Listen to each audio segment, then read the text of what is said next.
ความอยากตัณหาคือต้นเหตุแห่งการทะเลาะวิวาทเพราะอาศัยตัณหาความอยากจึงมีการแสวงหาเพราะอาศัยการแสวงหาจึงมีการได้เพราะอาศัยการได้จึงมีความปลงใจรักเพราะอาศัยความปลงใจรักจึงมีความกำหนัดด้วยความพอใจเพราะอาศัยความกำหนัดด้วยความพอใจ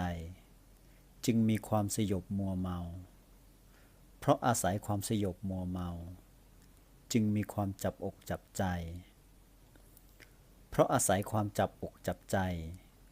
จึงมีความตระหนี่เพราะอาศัยความตระหนี่จึงมีการห่วงกั้นเพราะอาศัยการห่วงกั้นจึงมีเรื่องราวอันเกิดจากการห่วงกั้น